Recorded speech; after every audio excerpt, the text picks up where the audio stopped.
मोदी सरने मामले में राहुल की सजा को बरकरार रखने के लिए आज देशव्यापी मौन सत्याग्रह। गुजरात हाई कोर्ट ने सूरत सेशन कोर्ट की राहुल को सुनवाई 2 साल की सजा को बरकरार रखा था। राहुल के समर्थन में होने वाला मौन सत्याग्रह दिल्ली, हरियाणा, पंजाब और हिमाचल प्रदेश में नहीं होगा। इन राज्यों में हो रही बारिश की वजह से कांग्रेस ने अब 16 जुलाई को ये प्रदर्शन करने का फैसला किया। महाराष्ट्र कैबिनेट का आज हो सकता है विस्तार। अजित पवार गुट के एनसीपी मंत्रियों को मिल सकता है विभाग। मंगलवार देर रात तक CM Shinde, deputy CM Fadnavis और अजित पवार के बीच हुई चर्चा। पश्चिम बंगाल पंचायत चुनाव में हुई हिंसा की जांच के लिए बीजेपी फैक्ट फाइंडिंग टीम आज पहुंचेगी कोलकाता। रविशंकर प्रसाद की अगुवाई में 3 सदस्यीय टीम का मंगलवार को दौरा काउंटिंग की वजह से एक दिन टल गया था। मणिपुर हिंसा की पड़ताल के लिए तृणमूल कांग्रेस की फैक्ट फाइंडिंग टीम 14 जुलाई को इम्फाल जाएगी। सीएम ममता ने 5 सदस्यीय टीम का गठन किया है। दिल्ली में केंद्रीय कैबिनेट की आज अहम बैठक। पीएम आवास पर सुबह 10:30 बजे होने वाली बैठक में कई अहम फैसलों पर लग सकती है मुहर। दिल्ली के राउज एवेन्यू कोर्ट में आज बिहार डिप्टी सीएम तेजस्वी यादव की चार्जशीट पर होगी सुनवाई। लैंड फॉर जॉब मामले में तेजस्वी के खिलाफ सीबीआई की दाखिल चार्जशीट पर कोर्ट आज संज्ञान ले सकता है। दिल्ली की एनआईए कोर्ट आज इंडियन मुजाहिदीन के 4 आतंकियों की सजा पर फैसला सुनाएगा। आईएम आतंकियों पर देश के खिलाफ युद्ध छेड़ने, आपराधिक साजिश में शामिल होने का दोष सिद्ध है। जीएसटी काउंसिल की 50वीं बैठक में हुए कई अहम बड़े फैसले। ऑनलाइन गेमिंग, घुड़सवारी, कसिनो पर 28% टैक्स लगाने का फैसला। पहले इन पर 18% टैक्स लगता था। सिनेमा हॉल में खाने पीने की चीजें हुई सस्ती। मध्य प्रदेश के कूनो नेशनल पार्क में दक्षिण अफ्रीका से आए एक और चीते की मौत। नर चीता तेजस ने तोड़ा दम। सुप्रीम कोर्ट ने प्रवर्तन निदेशालय यानी ईडी के चीफ संजय कुमार मिश्रा के तीसरे सेवा विस्तार को ठहराया अवैध। कोर्ट का निर्देश संजय मिश्रा का कार्यकाल 31 जुलाई तक रहेगा। पहले उनका कार्यकाल 18 नवंबर 2023 तक निर्धारित था। ईडी चीफ की सेवा विस्तार अवैध ठहराए जाने पर गरमाई सियासत। कांग्रेस, आरजेडी, जेडीयू और आप सहित कई विपक्षी दलों ने मोदी सरकार पर हमला बोला। कांग्रेस महासचिव वेणुगोपाल ने सुप्रीम कोर्ट के फैसले को मोदी सरकार की गाल पर तमाचा बताया। सुरजेवाला ने कहा, पीएम मोदी के ईडी का बेजा इस्तेमाल किया जाना साबित हो गया। विपक्षी दलों के वार पर गृह मंत्री अमित शाह ने किया पलटवार। कहा, खुशियां मनाने वाले भ्रम में हैं क्योंकि ईडी प्रमुख जो कोई भी होगा भ्रष्टाचार करने वालों पर कड़ी नजर रखेगा। पश्चिम बंगाल में त्रिस्तरीय पंचायत चुनाव में तृणमूल कांग्रेस की ऐतिहासिक और धमाकेदार जीत। मुख्य विपक्षी बीजेपी, सीपीएम और कांग्रेस को ममता ने फिर साबित किया बौना। मंगलवार रात 8 बजे तक आए आंकड़ों के मुताबिक सत्तारूढ़ टीएमसी ग्राम पंचायत की 18,606 सीटें जीत चुकी है। बीजेपी 4,482, सीपीएम 2,419 और कांग्रेस 1,502 सीटों पर विजयी रही। जिला परिषद और पंचायत समिति की सीटों पर भी टीएमसी का दिख रहा दबदबा। टीएमसी जिला परिषद की अब तक घोषित सभी 18 सीटों पर विजयी, 64 पर आगे चल रही है।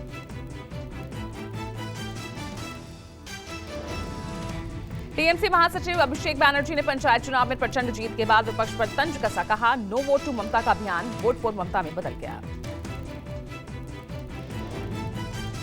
मंगलवार को सुबह 8 बजे से शुरू हुई वोटिंग के दौरान कई जगहों पर हिंसा हुई। दक्षिण 24 परगना में काउंटिंग सेंटर पर हुई बमबाजी।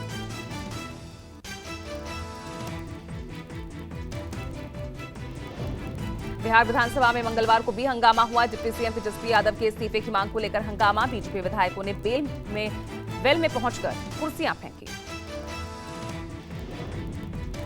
बिहार विधानसभा में आज भी हंगामे के आसार। विपक्ष का हंगामा, नारेबाजी की वजह से आज तक स्थगित कर दी गई थी कार्यवाही। मंगलवार को मात्र 16 मिनट चली सदन की कार्यवाही। नेता प्रतिपक्ष विजय सिन्हा ने तेजस्वी के इस्तीफे को लेकर सीएम नीतीश कुमार को आड़े हाथ लिया। डिप्टी सीएम तेजस्वी यादव ने बीजेपी पर सदन की कार्यवाही करने का आरोप लगाया। तेजस्वी ने कहा कि मेरे इस्तीफे की आड़ में बीजेपी अपनी हंगामे वाली राजनीति कर रही है। भारतीय जनता सब चीज देखती है कि ये लोग जो है जनता के मुद्दे से इनको कोई मतलब नहीं है। इनका एकमात्र मकसद है केवल हंगामा करना और सदन को ना चलने देना। मध्य प्रदेश में आगामी विधानसभा चुनाव के मद्देनजर बीजेपी शुरू करेगी विजय संकल्प अभियान। मंगलवार को भोपाल में केंद्रीय गृह मंत्री अमित शाह की अगुवाई में हुई बैठक में फैसला लिया। महाराष्ट्र में जारी सियासी संकट पर खड़गे राहुल गांधी ने बैठक की। महाराष्ट्र के नेताओं संग बैठक की। अगले साल होने वाले चुनावों और एनसीपी संकट को लेकर चर्चा हुई। बेंगलुरु में विपक्षी पार्टियों की होने वाली बैठक को लेकर कांग्रेस अध्यक्ष मल्लिकार्जुन खड़गे ने भेजा न्योता। 2024 चुनाव में बीजेपी को टक्कर देने की रणनीति पर चर्चा के लिए विपक्षी दल 17-18 जुलाई को बेंगलुरु में मिलेंगे। खड़गे ने विभिन्न विपक्षी दलों को भेजे न्योते में पटना में 23 जून को हुई बैठक का जिक्र किया। कहा, पटना में हमने लोकतांत्रिक राजनीति के लिए बने खतरों के खिलाफ साझा लड़ाई लड़ने का संकल्प लिया था। आम आदमी पार्टी के मंत्री सौरभ भारद्वाज ने केंद्र सरकार पर बड़ा आरोप लगाया। मंगलवार को प्रेस कॉन्फ्रेंस कर भारद्वाज ने कहा, मोदी सरकार आप पार्टी मुख्यालय का करवा रही है जासूसी। महाराष्ट्र के संभाजीनगर में एआईएमआईएम ने समान नागरिक संहिता के मुद्दे पर अहम बैठक की। पार्टी प्रमुख ओवैसी ने यूसीसी लागू करने की तैयारियों को लेकर केंद्र पर निशाना साधा। महाराष्ट्र डिप्टी सीएम और बीजेपी नेता देवेंद्र फडणवीस को नागपुर का कलंक कहे जाने पर फूटा गुस्सा। बीजेपी कार्यकर्ताओं ने उद्धव ठाकरे के खिलाफ नारेबाजी की। गुजरात के जामनगर में टमाटर की आसमान छूती कीमतों के खिलाफ अनोखा प्रदर्शन। व्यापारियों ने रो रो कर दी टमाटर को विदाई। दिल्ली में बाढ़ का खतरा बरकरार है। मंगलवार रात 8 बजे तक यमुना का जलस्तर 206.76 मीटर था। लोहे के पुल के ऊपरी हिस्से को छूने लगी है यमुना। यमुना में बढ़ते जलस्तर को देखते हुए पुल पर रेलवे और यातायात की आवाजाही को पूरी तरह से रोक दिया गया है। निचले इलाकों से लोगों को निकाला जा रहा।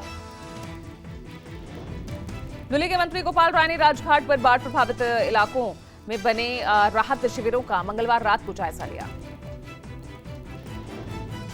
दिल्ली के उपराज्यपाल विनय कुमार सक्सेना ने बाढ़ प्रभावित क्षेत्रों का दौरा किया। दिल्ली के यमुना बाजार में एलजीबी के सक्सेना ने जायजा लिया। एलजी ने लोगों से बात करके कहा, दिल्ली की जनता जलभराव से परेशान है और मेरी कोशिश होगी कि सब चीजों पर ध्यान दिया जाए जिससे दिल्ली की जनता को तकलीफ न झेलनी पड़े। हिमाचल प्रदेश के सोलन में प्रशासन ने दरार पड़े मकानों को करवाया खाली। भारी बारिश की वजह से दर्जनों घरों में पड़ी दरार। हिमाचल के कुल्लू में चंद्रताल झील पर फंसे 7 लोगों का रेस्क्यू किया गया। प्रशासन ने एयरलिफ्ट कर उन लोगों को भुंटार एयरपोर्ट पहुंचाया।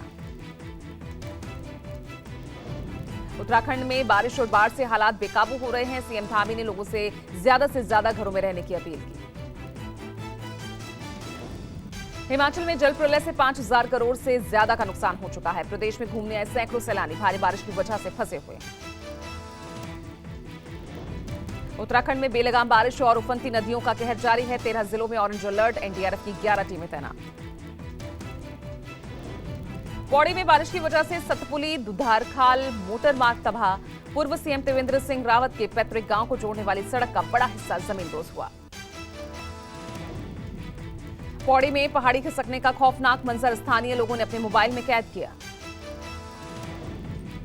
उत्तराखंड के उत्तरकाशी, हरिद्वार, पिथौरागढ़, रुद्रप्रयाग, नैनीताल में बारिश की संभावना जताई गई। रुद्रप्रयाग, चमोली में अलकनंदा, मंदाकिनी खतरे के निशान से ऊपर। सीएम पुष्कर सिंह धामी राज्य में बाढ़ बारिश के हालात पर लगातार नजर रख रहे हैं। सीएम धामी ने लोगों से अपील की, जब तक मौसम सही न हो लोग चारधाम यात्रा रोक दें। बाढ़ और बारिश से तबाही जारी है। हिमाचल प्रदेश, उत्तराखंड, पंजाब, हरियाणा, राजस्थान, एमपी समेत 23 राज्यों में तेज बारिश का अलर्ट। आफत की इस बारिश ने सबसे ज्यादा तबाही उत्तराखंड और हिमाचल प्रदेश जैसे पहाड़ी राज्यों में मचाई है। पहाड़ी इलाकों में हालात बदतर। हिमाचल, उत्तराखंड, जम्मू कश्मीर, हरियाणा, पंजाब में बारिश और उफनती नदियों से जल प्रलय से हालात बेकाबू हैं। 80 से ज्यादा मौतें हो चुकी हैं। हिमाचल प्रदेश में 3 दिनों से हो रही बारिश रुकने का नाम नहीं ले रही। शिमला कालका national highway, Chandigarh Manali highway, Shimla के नॉर्थ की सड़कें भी कई जगहों पर लैंडस्लाइड के कारण बाधित हुआ। हिमाचल के मलारी में ग्लेशियर फटने से पुल बहा। पुल बहने से भारत चीन सीमा को जोड़ने वाले 10 गांवों से संपर्क टूट गया। हिमाचल के मंडी जिले में ब्यास नदी का खौफनाक रूप देखा जा रहा। हाहाकारी उफान को देखते हुए मंडी में नदी के किनारे आंशिक रूप से क्षतिग्रस्त 3 दर्जन मकानों को खाली करा लिया गया। हिमाचल प्रदेश के लाहौल स्पीति और चंद्रताल में कई पर्यटकों के फंसे होने की खबर। 5 से 6 हेलीकॉप्टर्स की मदद से लोगों को निकालने की कोशिश। बाढ़ प्रभावित इलाकों के दौरे पर सीएम सुखविंदर सिंह सुक्खू। सीएम आज सड़क मार्ग से मंडी और कुल्लू का दौरा करेंगे। हिमाचल प्रदेश के रेवेन्यू मिनिस्टर जगत सिंह नेगी ने भूस्खलन के कारण बंद हुए मनाली चंडीगढ़ नेशनल हाईवे का दौरा किया। मंडी में ब्यास नदी के पास बने मंदिर को नुकसान पहुंचा। राजस्व मंत्री ने राहत बचाव कार्य का जायजा लिया। उत्तराखंड में भारी बारिश का रेड अलर्ट जारी। चमोली में कंचन नाला पर बद्रीनाथ राष्ट्रीय राजमार्ग टूट गया। प्रशासन फंसे लोगों को बचाने में जुटा।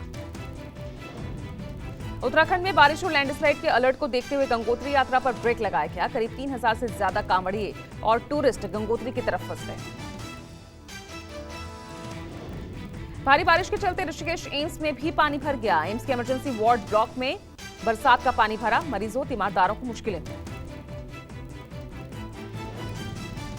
मरीजों के बेड के नीचे पानी आ गया, कचरा भर गया। अस्पताल के अंदर जलभराव से लगातार एम्स का प्रशासन बेखबर रहा और ये वीडियो सोशल मीडिया पर वायरल हुआ। देहरादून के विकासनगर में बारिश और बाढ़ से उफान पर स्थानीय नदी, सड़कों पर भरा पानी, लोगों को दिक्कतें हो रही। दिल्ली में प्रतिष्ठित पूर्व छात्रों लाभार्थियों के समूह ने राष्ट्रपति भवन में राष्ट्रपति द्रौपदी मुर्मू से मुलाकात की। इस दौरान केंद्रीय मंत्री धर्मेंद्र प्रधान मौजूद रहे। देहरादून में सीएम पुष्कर सिंह धामी ने संस्कृति विभाग द्वारा आयोजित सांस्कृतिक महोत्सव कार्यक्रम में हिस्सा लिया। इस मौके पर भाजपा सांसद हेमा मालिनी ने शास्त्रीय नृत्य किया। कर्नाटक के सीएम सिद्धारमैया, उप मुख्यमंत्री डीके शिव कुमार ने लाभार्थियों को अन्न भाग्य योजना के लिए सीधे नकद हस्तांतरण की शुरुआत की। बेंगलुरु में एरोनिक्स इंटरनेट कंपनी के सीईओ और एमडी की तलवार से हमला कर हत्या, ऑफिस में घुसकर हत्या की। मध्य प्रदेश के झाबुआ में आदिवासी नाबालिग छात्राओं से छेड़खानी के आरोप में एसडीएम अरेस्ट। दिल्ली के सीलमपुर में रहने वाला 22 साल का शहरोज खान गिरफ्तार। गिरफ्तार युवक पर लड़कियों को ब्लैकमेल कर यौन शोषण करने का आरोप। छत्तीसगढ़ के सुकमा में नक्सलियों की बड़ी साजिश नाकाम। पुलिस ने 4 आईईडी की बरामद। सुरक्षा बलों को निशाना बनाने के लिए नक्सलियों ने प्लान किया था। राजस्थान के जयपुर में आंख के ऑपरेशन के बाद 18 लोगों की गई रोशनी। सवाई मानसिंह अस्पताल में इन लोगों का हुआ था इलाज। लिथुआनिया में आज से नाटो देशों का शिखर सम्मेलन। समिट के दौरान यूक्रेन के राष्ट्रपति से मिलेंगे अमेरिकी राष्ट्रपति बाइडेन।